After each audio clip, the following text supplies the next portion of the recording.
TV Comunitária do Rio de Janeiro, canal 6 da NET. Nós também transmitimos para você que nos assiste através da internet online, tvcomunitaria.rio. O nosso núcleo sindical hoje trouxe um tema e dois grandes companheiros aqui para abordar. Nada melhor do que esses dois que não só estudam, como trabalharam o petróleo, trabalharam na Petrobras, em várias unidades dela. A quem já agradecemos pelo convite de estar aqui conosco.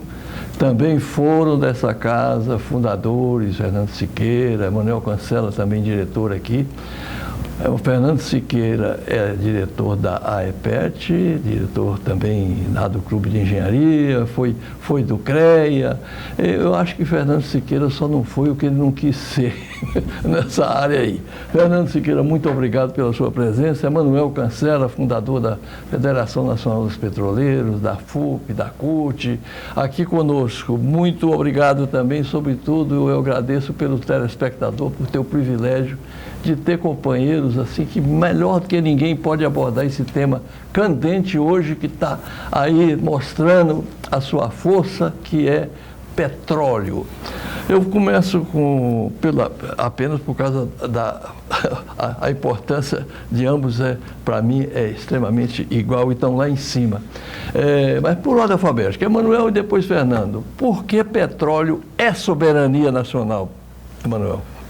Por que é soberania nacional? O petróleo, ele é fruto das guerras contemporâneas. Então, a importância do petróleo, ele é o tema de fundo das guerras contemporâneas, né? Países como os Estados Unidos, porque não é só os Estados Unidos e seus aliados, disputam o petróleo através de guerras e derrubadas de governo, né? E quem tem petróleo, na verdade não é só o petróleo, quem tem energia é a base do progresso de qualquer país, né? Então tem que ter petróleo. Na Europa, além do petróleo, tem o carvão, né? Nós chegamos a dar um pontapé muito bom na questão da energia eólica, né? Na energia gerada pela água, pelas hidrelétricas, né? Então, o petróleo é soberania, né? Então, um país dependente totalmente da energia, né? É um país pobre. Fernando Siqueira. Obrigado, Manuel. Petróleo é soberania? Soriano, eu gosto muito de dar um exemplo da Noruega, né? A Noruega, até a década de 70, era o segundo país mais pobre da Europa.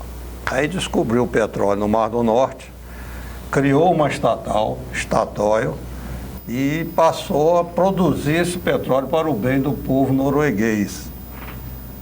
Melhorou a sua tecnologia, a sua educação.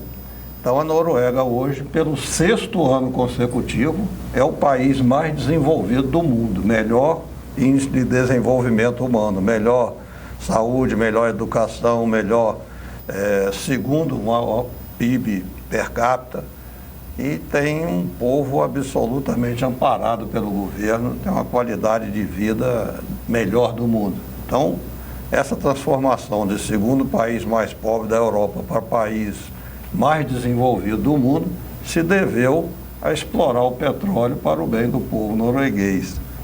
Além disso, o petróleo, ele é o energético que tem melhor razão financeira, físico-financeira, né? Ou seja, melhor retorno financeiro. Você investe uma unidade de energia e obtém 100 unidades de volta. Cada 100 unidades que você recupera do petróleo, você apenas gasta uma.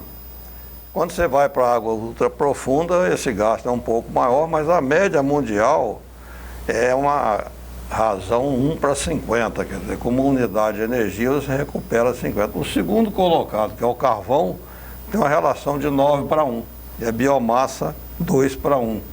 Então, o petróleo é o energético mais eficaz, que mais rendimento dá para quem o tem, né?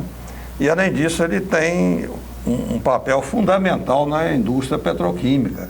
95% do que a gente consome hoje no dia a dia tem como origem derivado de petróleo. Você tem plástico, remédio, fertilizantes, celulares, DVDs, câmeras, enfim, tudo que hoje se produz, se consome diariamente, você tem, são 3.000 produtos que tem como fonte principal o petróleo. Então, quem não tem petróleo hoje está numa situação de insegurança energética muito grande. Como o Emanuel falou, a energia é o que move o mundo. E sem energia você não sobrevive. Então o petróleo é fundamental. Ele hoje compõe 58% da matriz energética mundial. Quer dizer, você tem, em primeiro lugar, petróleo e gás, naturalmente, depois vem o carvão com 28%. Então, petróleo, gás e carvão são responsáveis por 87% da matriz energética mundial. Então, é fundamental para a sobrevivência. É só isso, né? É só isso. Infelizmente, é um produto não renovável, poluente, mas por ter essas características de estratégica, como o Emanuel falou, é o responsável por praticamente todas as guerras que aconteceram no mundo.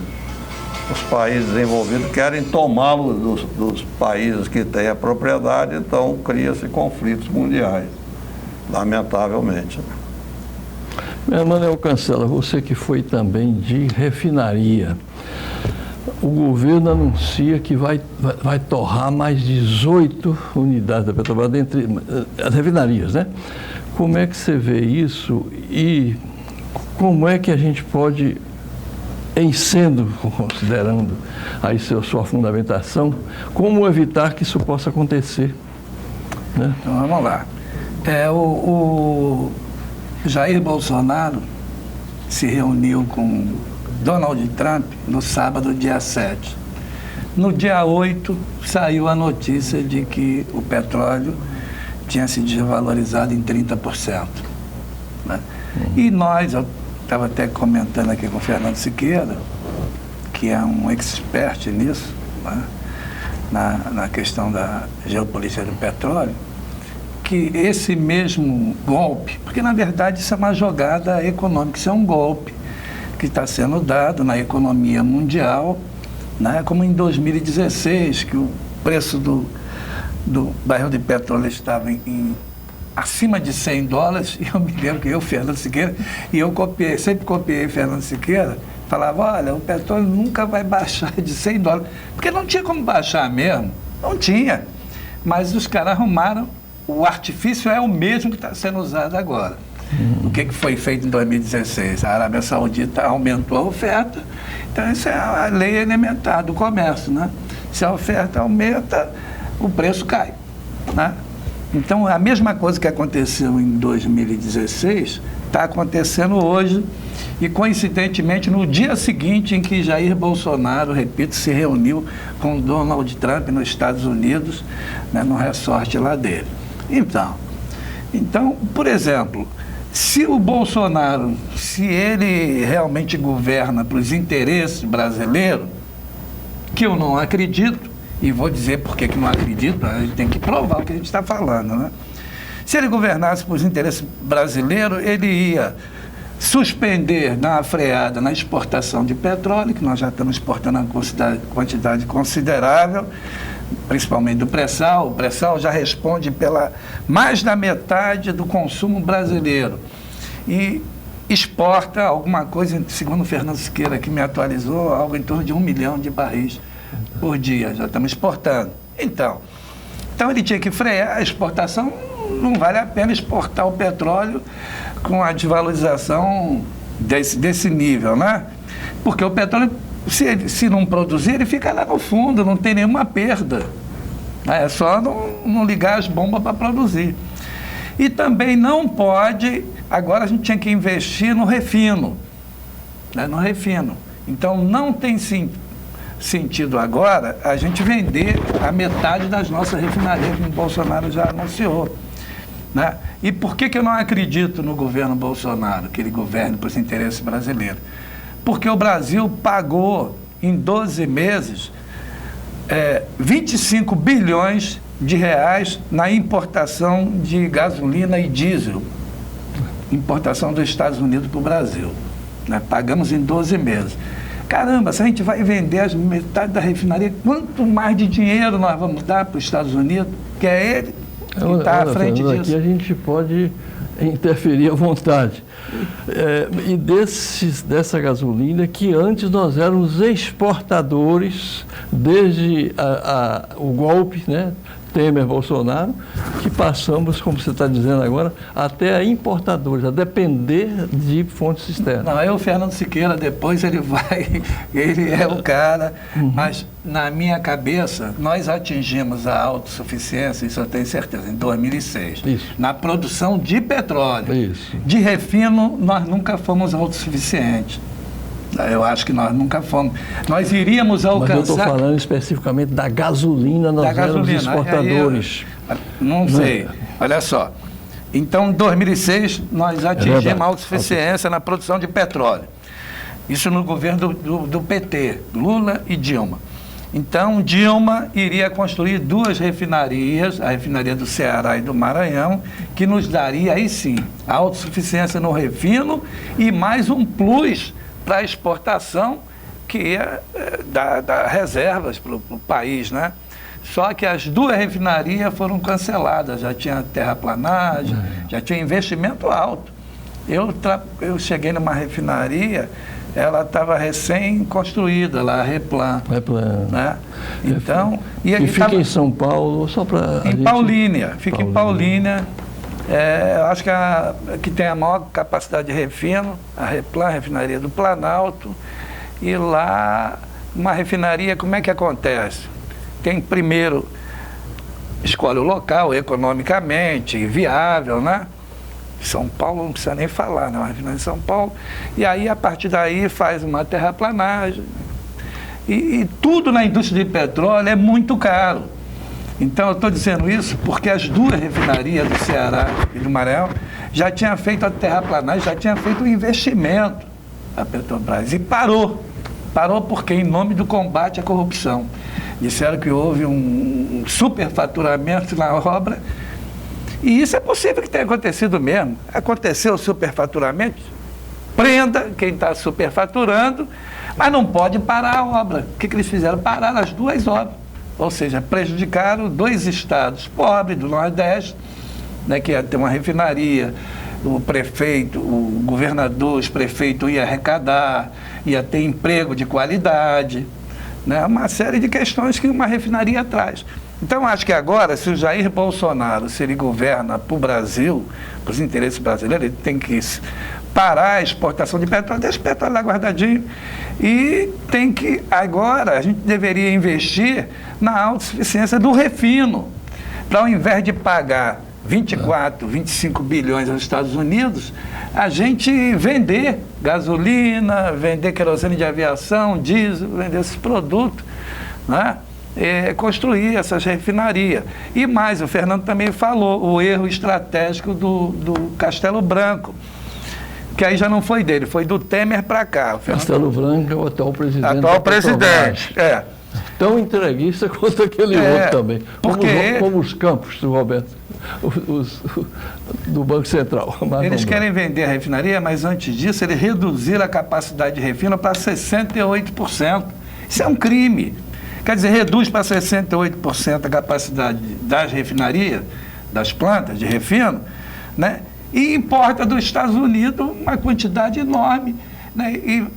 Então, agora, em vez de deixar a capacidade de 68%, tem que ser 100%, e se preciso ampliar a capacidade das refinarias, porque eu trabalhei na obra, era a ampliação da Replan, ela novinha já estava sendo ampliada.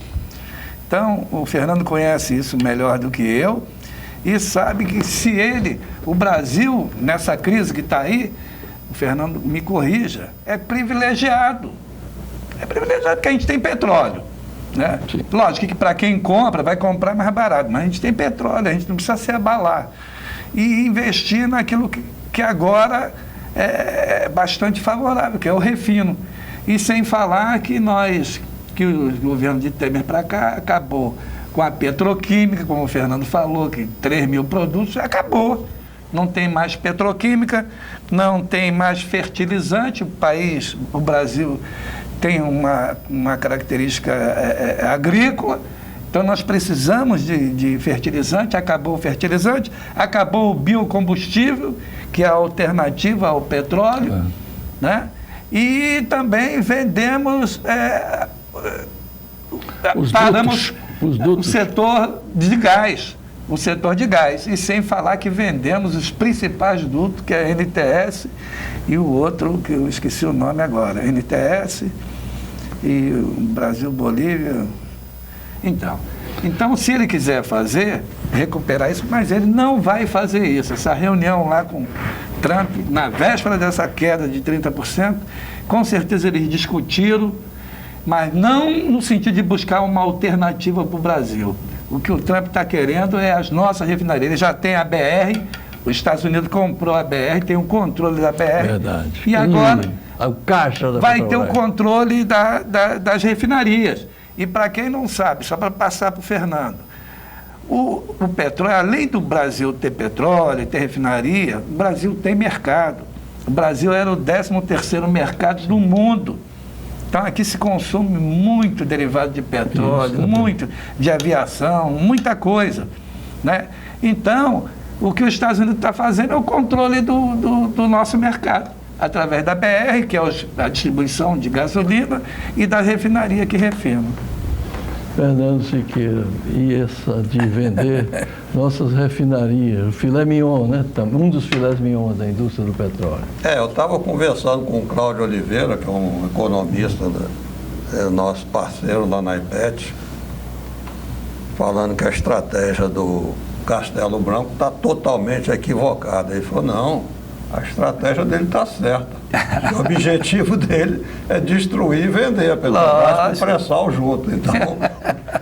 Então vocês vejam que essa queda do preço do petróleo internacional, fruto de uma briga lá da Arábia Saudita com a Rússia, tendo por trás o Donald Trump, que é assim com a Arábia Saudita. A Arábia Saudita é parceira dos Estados Unidos há muitos anos, né?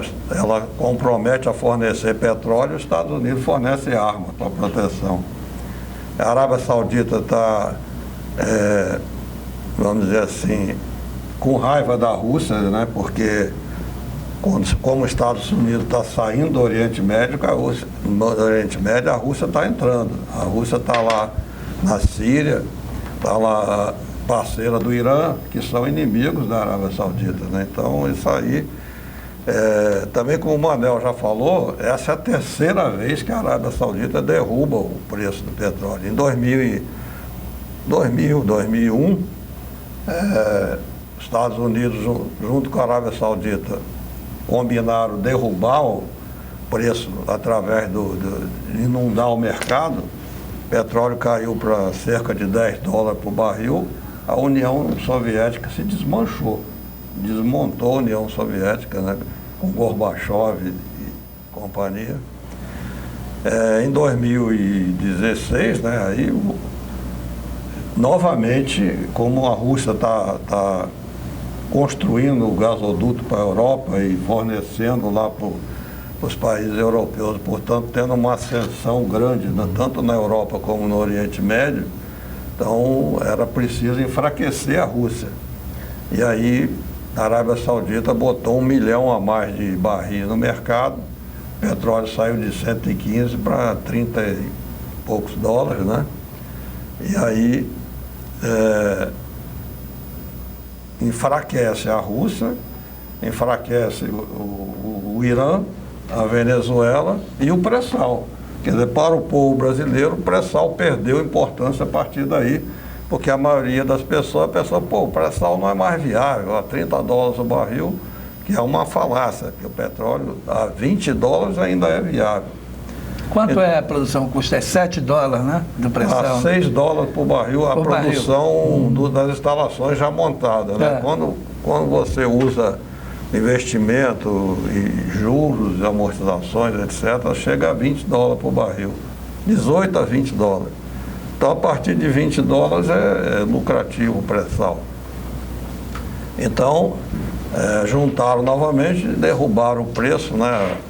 A Arábia Saudita propôs uma redução de produção para fazer frente aí à queda de demanda do coronavírus e tal, e aí a Rússia não concordou, aí houve um impasse, a Arábia Saudita aí derrubou o preço. Prometeu passar de 12 para 14 milhões de barris por dia. Isso aí derrubou o preço internacional, né? E com isso ficou evidenciado que a política do Castelo Branco é totalmente errada estrategicamente, considerando o povo brasileiro, não os investidores que querem comprar a Petrobras. Para isso a estratégia está correta. Mas ele, em toda petrolífera, toda empresa petrolífera que se preza, que tem visão estratégica, tem os vários segmentos, né? Tem a exploração e produção, tem o transporte, o refino, a comercialização e a distribuição, além da petroquímica. Porque quando o preço do petróleo cai, os outros segmentos sustentam, né? Quando o preço do petróleo sobe, ele passa a ser mais lucrativo. Mas, por exemplo, ele e o Pedro Parente venderam 2 malhas de gasoduto. A TAG, né, que é a malha do Nordeste, e a NTS, que é aqui a malha do Sudeste. Essas 2 malhas de gasoduto têm um rendimento fixo. Rende 7 bilhões por ano de lucro, independentemente do preço do petróleo, porque ela vai, o transporte é pago, né? Então essas 2 subsidiárias da Petrobras tinham um lucro fixo. E foram vendidas, agora quem lucra é Brookfield da vida. Né? E a gente entra na fila, a gente paga uma grana preta aí para transportar o petróleo. E quanto foi a venda? 15 meses de aluguel, como é que você escreveu naquele artigo? 18 meses de aluguel, foi o dinheiro da venda, agora durante 30 anos você vai pagar 3 bilhões por ano pela NTS e uns 5 bilhões pela TAG, né? Vendeu a distribuidora, que é a BR Distribuidora. BR Distribuidora, que é uma empresa altamente lucrativa. Vendeu a Liquigás. A Liquigás, aliás, é bom chamar a atenção aqui, porque a Liquigás é uma empresa que vende o GLP, né, o gás de cozinha.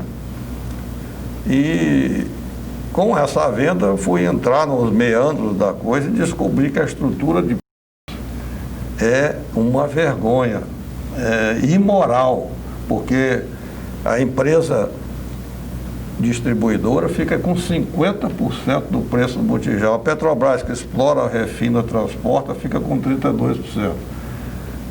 Os impostos ficam com 18%. E 50% é atravessador. Aliás, depois que eu denunciei isso várias vezes, a participação caiu um pouquinho, caiu para 46% e a da Petrobras subiu para 36%. Mas mesmo assim, 10% de participação já remunera e com folga o trabalho dela, que é só pegar o gás, botar no botijão e vender. Um mercado permanente? Mercado permanente, então isso aí é uma imoralidade e é uma ação antissocial, porque 90% dos brasileiros usam o GLP para fazer o seu alimento. Claro. E essas pessoas estão sendo penalizadas em mais de 30% do preço do botijão. Então, vindo então agora quer vender as refinarias, 8 refinarias. O Castelo Branco alega que a Petrobras deve ficar com metade da capacidade de refino apenas. Então, o raciocínio pode estar até certo, mas hoje a nossa produção está em torno de 3 milhões de barris por dia. E a capacidade de refino está em 2,5 milhões de barris por dia. Então já está aquém da nossa capacidade de refino, está abaixo. Em 2026, a nossa produção vai para 5.600.000 barris por dia. Por dia, que fantástico. Então vai praticamente dobrar. E a capacidade de refino vai continuar muito abaixo, cada vez mais, menos da metade. Vamos importar dos Então, Estados se Unidos. fosse uma estratégia correta, era você incentivar que empresas construíssem refinarias. Então, se você vai ter 5.600.000 barris por dia, você vai ter que ter uma capacidade de refino de 5.600.000 barris por dia. Para isso, você precisa dobrar a capacidade de refino atual. Então, não precisa ser a Petrobras tem que ficar com a metade, então fica com o que tem e os caras sejam incentivados para construir novas refinarias. Essa seria a estratégia correta, porque vender a refinaria da Petrobras a preço de banana, como deverá acontecer, BR foi vendida assim, a Liquigás foi vendida assim, a Gaspetro foi vendida muito abaixo do preço. Também. Então, o que teria que fazer é incentivar a construção de novas refinarias para gerar emprego no país e não ficar exportando petróleo bruto. E com certeza as empresas que adquirirem as refinarias a preço de banana não vão construir novas, porque se eles quisessem, porque custa caro construir refinaria. Agora, você comprar uma refinaria a preço de banana é lucrativo. Mas construir, o lucro não é tão grande assim como, por exemplo, a produção de petróleo, quando o petróleo sobe. Então ele alega o seguinte: eu estou gerenciando o portfólio, quer dizer, estou gerenciando os meus ativos, estou vendendo os menos lucrativos para ficar com o mais lucrativo, que é a produção do pré-sal. Você tá certo, você faz, vamos gerenciar os ativos, mas qual é o preço do petróleo que você está considerando? $100 o barril, $50, $30. Então, a $30 não é negócio você ficar com pré-sal sozinho, porque você perde as suas empresas geradoras operacionais de caixa. Por exemplo, nos 2 últimos anos, a Petrobras tinha uma dívida de $140 bilhões que a imprensa aproveitou para dizer que ela era inviável, mas essa dívida foi feita para poder construir as instalações do pré-sal, que hoje responde por 70% da produção nacional. Está vindo. E essa dívida caiu de 140 para 69 bilhões de dólares. Por que caiu? Foi porque vendeu ativo? Não. Os ativos contribuíram com 25% da redução da dívida. 75% veio da geração operacional de caixa das empresas, da BR, da Liquigás, dos campos de petróleo. Então, se você não tivesse vendido nada, você teria mesmo, porque quando você vendeu os ativos geradores de caixa, você deixou de gerar caixa. A geração de caixa da Petrobras está caindo drasticamente. Isso que o Emanuel, na verdade, denuncia, né, que eles já vem fazendo um trabalho de traição nacional quando eles diminuem a capacidade efetiva das refinarias, ou seja, o operacional dela fica reduzido a ponto de a gente hoje importar gasolina, quando já fomos exportadores, quer dizer, um derivado importante que a gente está gastando divisas para comprar, né, no exterior. Qual é a justificativa deles, né, desses entreguistas, para fazer essa política de diminuir a capacidade instalada? Na verdade é o seguinte, eles fizeram aí o preço ligado ao preço internacional. Isso. E isso daí fez o seguinte: você coloca um preço do combustível brasileiro ao nível do preço internacional, só que considera o preço internacional, o preço de internalização, impostos, etc. Certo. O nosso preço está maior, tão maior do que o internacional, com todos esses gravames econômicos, de tal maneira que fica vantajoso a importação de petróleo por umas trades brasileiras, e favorecendo as refinarias americanas. Então, o que aconteceu?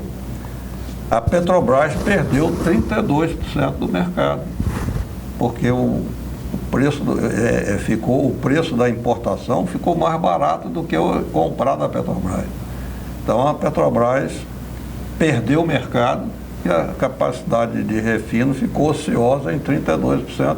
Ela ficou operando com 68% da capacidade. Por causa dessa paridade de preço internacional,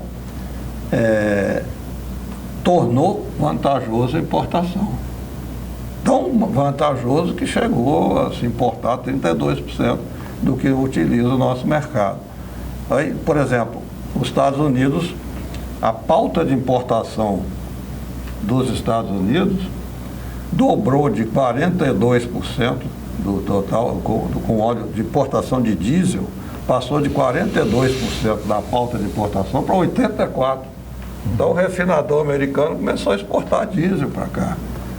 Então isso favoreceu as trading que importam, favoreceu o refinador americano. E desfavoreceu a Petrobras, que logicamente ficou com...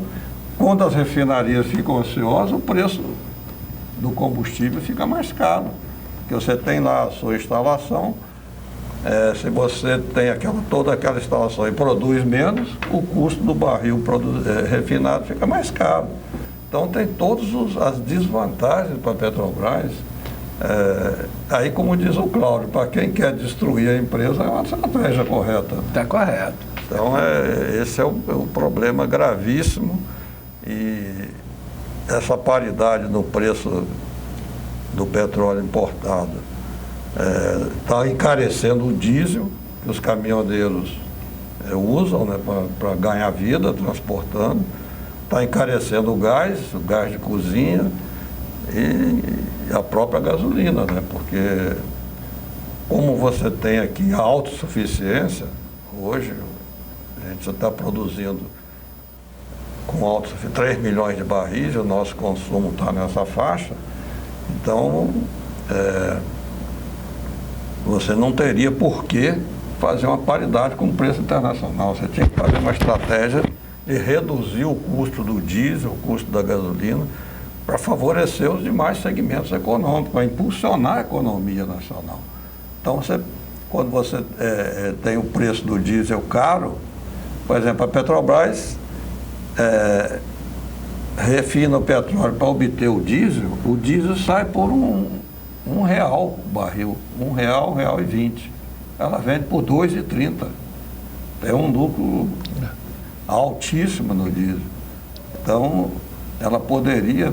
E a gasolina também sai da refinaria quanto? Pouco mais de R$1 também. Pouco mais, mas o diesel é fundamental porque ele impacta o transporte de pessoas, produtos e alimentos, né? Então você ter um diesel mais barato é uma estratégia imensa para a redução do preço num país que está empobrecido por más administrações. Quer dizer, eu sempre digo, o Brasil é o país mais rico e mais viável do planeta. Imagina a Noruega, que só tem petróleo, é hoje o país mais desenvolvido do mundo. E nós temos petróleo, nós temos nióbio, nós temos a biodiversidade. Outro dia eu estava vendo uma grama de determinado produto lá da Amazônia, para transformar em remédio, vale mais do que 1 quilo de ouro. Uma grama desse. Isso está sendo contrabandeado, está sendo desmontado, está sendo incendiada a floresta, né? Então, isso é uma riqueza fantástica, a biodiversidade brasileira, talvez até mais do que petróleo. Está sendo destruída, está sendo desmontada, está sendo queimada. Fernando e Emanuel Cancela, eu vou começar até pelo Emanuel, que a tal Lava Jato, né, completa 6 anos de destruição ou de engodo. Então, nós temos hoje, por parte que a vida nos mostra, a história confirma, que a Lava Jato jamais mandou prender nenhum executivo de multinacional. Né? Pelo contrário, as multinacionais derramaram petróleo aqui, quantos estão presos, né? Quantos estão hoje, por exemplo, Pelo contrário, estão privilegiados, porque o Moro, há quem diga que a própria esposa está ligado à Shell. O Moro não prendeu nenhum executivo, portanto, da indústria do petróleo, que a gente sabe que, efetivamente, e no mundo inteiro, como o Fernando cita aqui, haja vista o quanto eles estão presentes, as 6 irmãs, essa história, 7 irmãs, né? Do petróleo. A gente tinha, por exemplo, na década, quando a gente enfrenta o primeiro choque de petróleo, em 73, o segundo foi em 79. Em 73, a Petrobras só produzia 20% do petróleo que aqui nós consumíamos. E já, você cita 2006, a gente finalmente é autossuficiente de petróleo e é até exportador. Você fala em 5,5 milhões que a gente já deverá estar produzindo em mais alguns anos, né? Fruto do investimento que foi feito. Ou seja, justifica você ter conseguido dinheiro, empréstimos para essa atividade que é tão lucrativa. Então, Manuel, a Lava Jato teve um endereço certo. Como o golpe também visava efetivamente eles abocanharem o mercado nacional, principalmente a parte da engenharia, que Fernando é também um especialista, dirigente que foi do clube, que continua sendo do clube de engenharia. A gente sente perfeitamente que tudo era seletivo. Então, como é que você analisa hoje, né, a Lava Jato que trouxe os entreguistas que assaltaram o poder no Brasil, e a gente vê hoje a Petrobras, apesar de tudo isso, ela sacudindo aí as asas e alçando o voo novamente. Fênix. Então, a Lava Jato faz 6 anos agora, e a mídia tem soltado fogos, vamos dizer assim, em torno da Lava Jato. A mídia corporativa, principalmente a Globo, né? Então, você falava no pré-sal, o pré-sal foi descoberto em 2006. O primeiro poço de Tupi foi em 2006. E a Globo, em 2015, soltou um editorial dizendo que o pré-sal pode ser um patrimônio inútil. A Globo, em dezembro de 2015, soltou um editorial dizendo que o pré-sal pode ser um patrimônio inútil. E nesse mesmo ano que ela solta esse editorial, é criada a Lava Jato, né? E não por acaso, o Sérgio Moro, que é o chefe da Lava Jato, então, o juiz, que hoje é ministro da Justiça, ele foi premiado pela Globo como homem que faz a diferença, né? Você falou na prisão dos executivos brasileiros. Na verdade, os principais ladrões da Petrobras estão em suas casas, verdadeiros clubes de lazer construídos com dinheiro da corrupção, da roubalheira, né? E eu cito aqui os principais: Paulo Roberto, Costa, diretor da Petrobras, o presidente da Transpetro, o Sérgio Machado, o Fernando Baiano, uma espécie de tesoureiro do PMDB, e o Alberto Youssef, sendo que o Alberto Youssef foi condenado a 122 anos. Repito, foi condenado pela Lava Jato a 122 anos de cadeia, está em sua casa, com a tornozeleira, né? E já está no mercado, operando novamente no mercado de dólares. Essa figura vem desde o Banestado. Desde o Banestado. Que deu um prejuízo de esse meio trilhão, né? Meio trilhão. É a mãe da corrupção no Brasil. Maior do que Mensalão, maior do que Lava Jato. O laranja, né, deles. Foi exclusivamente tucano, e nenhum tucano foi preso, nenhum deles. Mas, voltando então à Lava Jato, então agora, nos 6 anos, a mídia tem soltado rojão aí, por exemplo, dizendo: olha, a Lava Jato arrecadou, me parece que foi R$1 bilhão que foi para os cofres da Petrobras diretamente lá de Curitiba, da Lava Jato, né? Não diz isso. Bom, em primeiro lugar, a gente quer deixar claro que nenhum brasileiro é contra o combate à corrupção. Todos nós somos a favor do combate à corrupção. A corrupção tem que ser combatida. Agora, tem que ser combatida a corrupção dentro do lema que a lei vale para todos, para todo mundo. Né? Então, por exemplo, os executivos, os ladrões da Petrobras estão em casa. Né? Aí, se a Lava Jato recuperou 1 bilhão, eu digo aqui, eu afirmo para o meu telespectador, que a Lava Jato deu prejuízo de mais de 1 trilhão à Petrobras. E eu vou à Petrobras e ao país, ao Brasil. E eu vou enumerar aqui.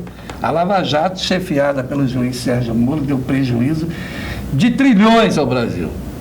Primeiro, o golpista Michel Temer aprovou, né, articulou e sancionou uma lei que dá a isenção de R$1 trilhão às multinacionais de petróleo. R$1 trilhão de isenção de imposto às multinacionais do petróleo. Depois, a Lava Jato é responsável, isso está no Google, tudo isso que eu estou falando, é responsável pela destruição da economia nacional em poucos meses. Tem um vídeo. O PIB... Para quem quiser assistir, entra lá no Google e fala isso que eu estou falando. A Lava Jato destruiu a economia nacional em poucos meses. Aí vai ver um vídeo que foi feito por professores, engenheiros, mostrando como é que ele destruiu a economia em poucos meses. E a Lava Jato também destruiu a indústria naval brasileira. A gente descobriu o pré-sal. O pré-sal é o nosso passaporte para o futuro, não é? Então, imagine quantas plataformas, quantas sondas, quanto de maquinário vão ser precisos ser fabricado pelo Brasil para atender a demanda do pré-sal, que daqui a pouco, o Fernando vai confirmar isso, por conta do pré-sal nós vamos fazer parte da OPEP, né? Nós vamos ser grande exportador de petróleo, se já não somos, mas nós vamos ser da OPEP. Então, a indústria naval que fabrica plataformas, sondas e maquinário, está tudo na mão do gringo.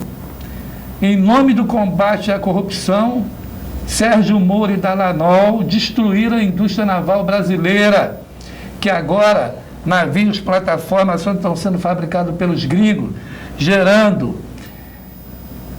uma fortuna em arrecadação de impostos, milhões de emprego. Eu digo milhões de emprego porque o pré-sal vai garantir a nossa produção de petróleo, no mínimo nos próximos 50 anos. Então, sem dúvida que vai gerar milhões de empregos, né? Então, tudo isso, em nome do combate à corrupção, está sendo fabricado no exterior, no estrangeiro. Então, esse é o saldo que tem que ser dito da Lava Jato, né?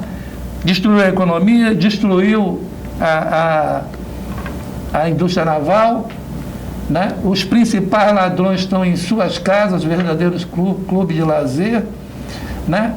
E por conta disso, a OAB, o Conselho Nacional da Ordem dos Advogados, sugeriu ao Moro e ao Dallagnol, diante do mar de lamas apontado pelo Tia Intercept Brasil, inclusive com áudios entre Moro e Dallagnol, sugeriu que eles se afastassem de cargos públicos para que eles tivessem um julgamento justo e não usasse a máquina pública em proveito próprio. E eles não acataram o encaminhamento da OAB e nem cederam diante das denúncias do Intercept, inclusive com áudio, e continuam trabalhando contra o Brasil, né? Destruindo a Petrobras para facilitar a sua entrega, que em resumo para vender as refinarias, para vender os terminais, a Petrobras. Mas nenhum país soberano abre mão da sua indústria de petróleo, nenhum, né? Isso é entreguismo, né? Que eles estão fazendo, o que o Jair Bolsonaro está fazendo, e que a Lava Jato é a peça principal. E para concluir o que eu estou falando, o Jair Bolsonaro, quando era deputado, queria fuzilar o Fernando Henrique porque estava privatizando as estatais e entregando nosso petróleo. E hoje o Jair Bolsonaro, presidente, faz pior do que Fernando Henrique. Manuel Cancela, o núcleo sindical é também notícia, nosso plantão aí de notícias do nosso setor de jornalismo. Está nesse instante, hoje é dia 14, né, de março, foi decretada pelo Fórum Mundial de Saúde, né, o status agora de pandemia mundial do coronavírus, né? A coisa se agrava mais. Parece que a nossa Bolsa de Valores, nesse instante, suspendeu o pregão, porque também está em derrocada, uma derrocada maior, talvez, diz que o Trump, só por estar escondendo o coronavírus lá, ele perdera 6%. Se as eleições fossem hoje nos Estados Unidos, o Partido Democrata ganharia, sabe? Eu fico preocupado com o futuro do Bolsonaro, né? Porque ele está todo, é um papel carbono de pior espécie do Trump, né? Ele quer fazer às vezes, mas o Trump, pelo menos, é um cara que tem um partido por trás dele. Bolsonaro não tem nem partido. Mas isso é bom, esse bate-bola. O partido dele não vai disputar as eleições. Não, mas o Trump, verdade seja dita, né, Fernando? Você que é um homem também de político e conhece profundamente a história do Brasil, a vida partidária também, que você já disputou pleitos aí com muitas mensagens maravilhosas, deputado estadual, federal, e eu queria também trazer esse tema para cá.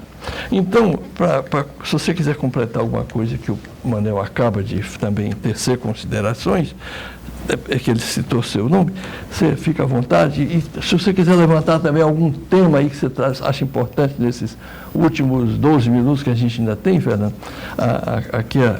você fica à vontade, mas eu queria que você colocasse um pouquinho aqui para nós esses 6 anos de conversa fiada, de combate à corrupção, que de fato é importante. Nós não queremos só que prenda os ladrões, nós queremos que eles devolvam, que tomem os bens deles, não é? Mas, inclusive, isso poderia chegar também ao seu Aécio Cunha, né? O seu Fernando, é Cunha Neves, o seu Fernando Henrique Cardoso, que tem apartamentos no exterior, fazendo. Fernando Siqueira, Lava Jato ou Vaza Jato e o dano que causou a engenharia nacional e especificamente... abstraindo o fato de que o mérito da combate à corrupção é apoiado por todos nós, o que nos preocupa foi a partidarização da Lava Jato. Em primeiro lugar, você teve aí o escândalo do Banestado, que o Rômulo Maia tem um dossiê mostrando que houve manipulação de informações.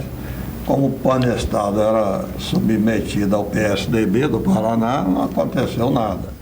E aí a Lava Jato teve como objetivo principal punir o PT e a esquerda brasileira. Então, por exemplo, nos Estados Unidos, quando deu a questão das primes e na crise de subprime, na crise de 2008, várias empresas quebraram, a GM praticamente faliu, as empresas seguradoras americanas faliram. O que o governo fez? Encampou as empresas, demitiu os corruptos e restaurou as empresas, saneou e devolveu. Hoje a GM voltou com uma credibilidade internacional. Então, o que tinha que se fazer aqui? Empresas nacionais de engenharia tiveram corrupção, então pega lá, digamos, a Odebrecht tem 74 controladores envolvidos em corrupção, prenda-se esses controladores, puna-se devidamente, mas não se pode punir uma empresa com 150 mil empregados, desmontar uma empresa com 150 mil empregados, com alta tecnologia, com capacidade internacional de atuação. Então se esmagou a empresa, se esmagou a Camargo Correia, toda a OAS, etc. A engenharia nacional foi desmantelada. Então isso é um crime contra a tecnologia nacional, contra a economia nacional, gerou um desemprego brutal. Então isso foi um erro assim, que resultou num prejuízo muito maior do que foi arrecadado até agora. Então, a engenharia, vários escritórios de engenharia, de projetos, etc., foram fechados, né? Vários engenheiros estão desempregados, e isso, sem tecnologia, nenhum país se desenvolve, nenhum país se sustenta, né? Claro. Então, esse erro de desmontar as empresas foi brutal. Por exemplo, o Pedro Parente vendeu o campo de Carcará para a Mitsui. Aliás, vendeu a Gaspetro para a Mitsui, e a Mitsui está citada na Lava Jato, foi arrolada na Lava Jato, foi denunciada. E foi premiada comprando a Gaspetro pela metade do preço que valia. Então isso mostra o erro estratégico imenso, né, que foi desmontar a tecnologia nacional. Esse ponto aí foi a alta negatividade. E também, como foi mostrado já aí pelo Intercept, houve uma tendenciosidade, né, de punir um determinado partido, de denunciar a Petrobras. Por exemplo, a Petrobras, em 2000 na década de 90, o presidente da Shell, Staeli, foi assassinado aqui no Rio, porque o presidente da Shell era um especialista em investigação, um auditor, e ele veio para o Brasil para auditar as falcatruas como o presidente da Shell havia feito, comprando deputado para acabar com o monopólio em 94 e, segundo a Folha de São Paulo, verificar as vendas de ativos de campos pelo Davi Zilberstein. Então esse Staeli veio fazer uma auditoria, veio para, como presidente da Shell, fazer uma auditoria disso tudo. Foi assassinado. Mataram ele, a mulher e a filha escapou porque estava no banheiro. Até hoje não se explica as razões do assassinato, não se desvendou o crime. Atribuíram lá um pobre de um porteiro lá, um faxineiro, sei lá, que assumiu, deve ter ganho dinheiro para assumir a autoria do crime, e o negócio foi abafado. Então, nada disso foi explicitado. Então, eu diria o seguinte: a corrupção é uma coisa odiosa, é um crime hediondo, mas se aproveitou, a grande mídia aproveitou a corrupção que foi descoberta, ampliou tremendamente o crime como se fosse a causa da quebra da Petrobras, e com isso a Petrobras ficou mal perante a opinião pública. Agora, a Petrobras fatura 300 milhões por ano e a corrupção foi 6 bilhões, segundo se levantou. 300 bilhões, você falou milhões de... 6 bilhões. E o faturamento é 300 bilhões. Bilhões, pois isso. Enfim, a corrupção foi cerca de 3%. E a corrupção virou a causa da quebra da Petrobras, da inviabilidade da Petrobras. Agora, o governo Dilma teve uma contribuição nisso aí. Claro. Porque o Bendini, oprimido, logicamente, pela PwC, né, Pricewaterhouse, que era auditora da Petrobras e não viu a corrupção e por isso ficou mal na fita, aí a PwC obrigou o Bendini a fazer desvalorização de ativo, o tal do impairment.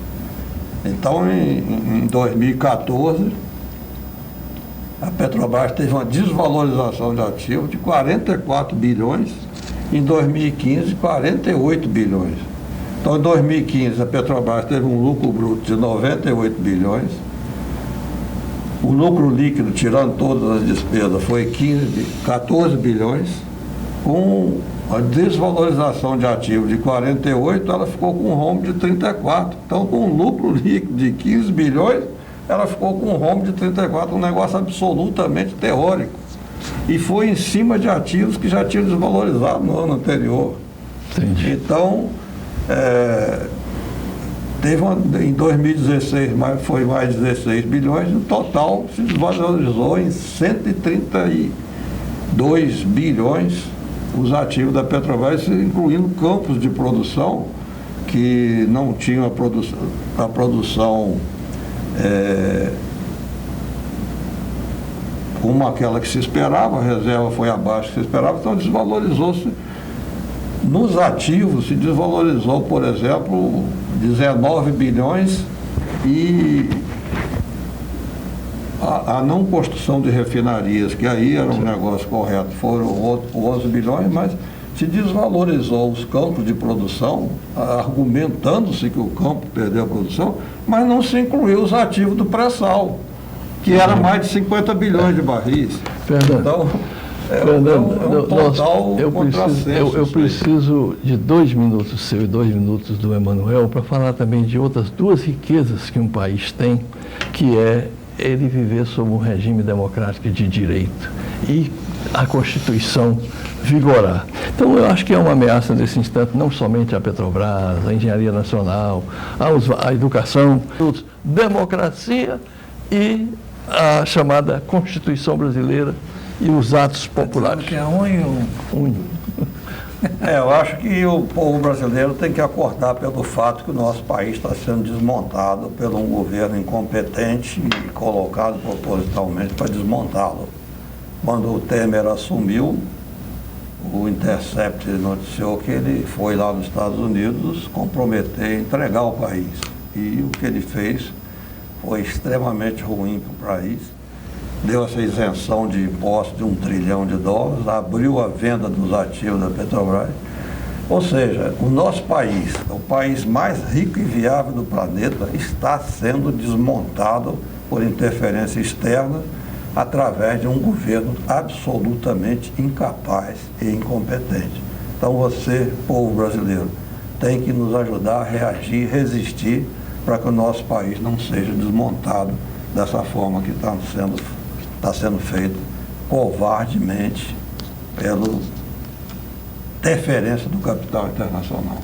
Emanuel Cancela. O filho do Bolsonaro, o Eduardo Bolsonaro, ele já disse que um cabo e um sargento fechariam o STF, o Supremo Tribunal Federal. Bolsonaro sempre falou em fechar o Congresso, né? Tem várias citações dele durante a trajetória dele como deputado em fechar o Congresso. Nós, brasileiros, já assistimos esse filme outras vezes. Pelo menos uma vez foi o Fernando Collor que falou e mandou que o povo usasse verde e amarelo, se sentindo ameaçado, da mesma forma como o Bolsonaro, por um impeachment. Bolsonaro está com um impeachment protocolado por um aliado de ponta dele, né? O deputado pornô, como é que é? Alexandre Frota. Alexandre Frota, ele já protocolou o impeachment de Bolsonaro e tem outros deputados, quando ele atacou os jornalistas também, os jornalistas ameaçaram, estão dispostos a entrar com impeachment contra ele. Então, qual é a reação dele? É a mesma do Collor. O Collor mandou o povo vestir verde e amarelo e o povo vestiu preto. Bolsonaro está chamando o povo para as ruas para fechar, né, usando a máquina do governo, rasgando a Constituição Federal contra os poderes constituídos, que é o STF e o Congresso Nacional. Não sei qual vai ser a resposta da população. Para o Collor ele acelerou o impeachment dele. E o Bolsonaro, como vai ser? Futuro a Deus pertence. TV Comunitária, canal 6 da NET, transmitimos também online tvcomunitaria.rio.